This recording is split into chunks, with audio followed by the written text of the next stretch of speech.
નમસ્કાર ખેડૂત મિત્રો, આજે તારીખ 9 જાન્યુઆરી 2025 ને આજની સવારની હવામાન અપડેટની અંદર માહિતી મેળવીએ તો ગુજરાતની અંદર ઠંડીનું પ્રમાણ કેવું જોવા મળશે, આગામી દિવસોમાં તાપમાનનો પારો કેટલો જ નીચે જઈ શકે છે તેની સંપૂર્ણ માહિતી મેળવીશું. આ સાથે જ પવનની ઝડપ અને દિશાની પણ અપડેટ મેળવીશું અને ઝાકળ વરસાદનું પ્રમાણ કયા ભાગોની અંદર વધારે જોવા મળશે તેની પણ માહિતી મેળવીશું. ચેનલમાં નવા હોય તો ચેનલને સબસ્ક્રાઇબ કરી નાખજો અને વિડીયોને લાઈક આપીને તમામ ખેડૂત ભાઈને શેર કરી દેજો.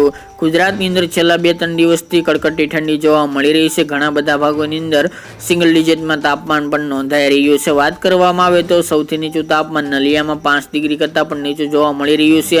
આ સિવાય થરાદ, ધાનેરા, ડીસા, રાપર, ભુજ જેવા ભાગો તેમજ અમદાવાદ, ગાંધીનગર સહિતના ભાગો સાથે સૌરાષ્ટ્રના અમરેલી, રાજકોટ જેવા ભાગોની અંદર સિંગલ ડિજિટમાં તાપમાન નોંધાઈ રહ્યું છે. ખાસ કરીને અત્યારે ઉત્તર ભારતમાં વેસ્ટર્ન ડિસ્ટર્બન્સ એક આવી રહ્યું છે અને એક પસાર થઈ રહ્યું છે, જેના અનુસંધાને ગુજરાતમાં ઠંડીનું જોર વધુ જોવા મળી રહ્યું છે. સાથે દક્ષિણ ભારતની વાત કરવામાં આવે તો ત્યાં પણ એક સિસ્ટમ છે. આ બંને સિસ્ટમને કારણે રાજસ્થાન ઉપર એક સાયક્લોનિક સર્ક્યુલેશન બન્યું છે, જેના કારણે ગુજરાતમાં 2 દિવસ દરમિયાન ઠંડીમાં ઘટાડો જોવા મળી શકે છે. આગામી 9, 10 અને 11 તારીખ દરમિયાન ગુજરાતની અંદર ઠંડીનું પ્રમાણ થોડું આંશિક ઘટાડો થાય તેવી શક્યતા રહેલી છે, પરંતુ કચ્છના ભાગો અને ઉત્તરના ભાગોની અંદર ઠંડીનું જોર યથાવત જોવા મળશે. અમુક જિલ્લાઓની અંદર ઠંડીમાં ઘટાડો થાય અને તાપમાન 1 થી 2 ડિગ્રી ઊંચું જોવા મળે તેવી શક્યતા રહેલી છે.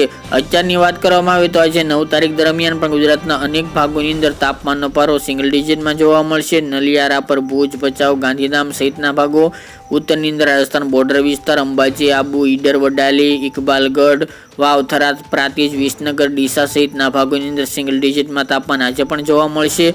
અમદાવાદ, ગાંધીનગર, ખેડા, આણંદ, બોરસદ, તારાપુર સહિતના ભાગોની અંદર પણ આજે પણ ગાત્રો થીજવતી ઠંડી યથાવત જોવા મળે તેવી શક્યતા રહેલી છે. દાહોદ, ગોધરા, મહીસાગર, પંચમહાલ, અરવલ્લી જેવા ભાગોની અંદર પણ તાપમાનનો પારો અમુક જગ્યાએ 10 ડિગ્રી કરતાં નીચું જોવા મળશે. બાકીના ભાગોની અંદર 10 ડિગ્રી આસપાસ તાપમાન નોંધાય તેવી સંભાવના છે. સૌરાષ્ટ્રની અંદર પણ આજે આંશિક ઘટાડો થઈ શકે છે, પરંતુ તાપમાન 10 ડિગ્રી આસપાસ તો 1-2 ભાગની અંદર 10 ડિગ્રી કરતાં પણ નીચું તાપમાન જોવા મળશે. દક્ષિણ ગુજરાતની અંદર પણ ઠંડીનું પ્રમાણ યથાવત જોવા મળશે.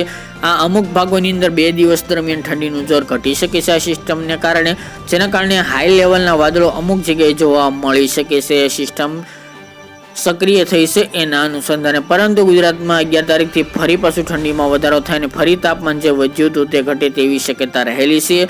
આમ જોવા જઈએ તો 15 તારીખ સુધી આ કડકડતી ઠંડીનો રાઉન્ડ ચાલી શકે છે, જેની તમામે ખેડૂતભાઈ નોંધ લેવી. બાકી મિત્રો, પવનની વાત કરવામાં આવે તો પવનની ઝડપમાં વધારો થયો હતો, પરંતુ આજે ફરી પાછો પવનની ઝડપમાં ઘટાડો જોવા મળશે.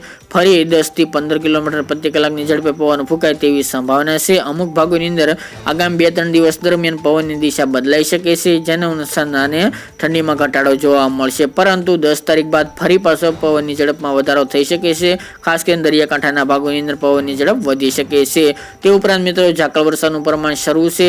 હાલ ગુજરાતના અમુક ભાગોની અંદર ઝાકળ વરસાદો જોવા મળી રહ્યા છે, ખાસ કરીને દરિયાઈ પટ્ટીની અંદર. આગામી દિવસમાં હજુ પણ છૂટાછવાયા વિસ્તારોની અંદર ઝાકળ વરસાદનું પ્રમાણ યથાવત જોવા મળી શકે છે. માવઠાની અપડેટ આગામી દિવસમાં જણાવશું. હાલની અપડેટ માટે આટલું જ. ફરી એક નવા વિડીયો સાથે મળીશું.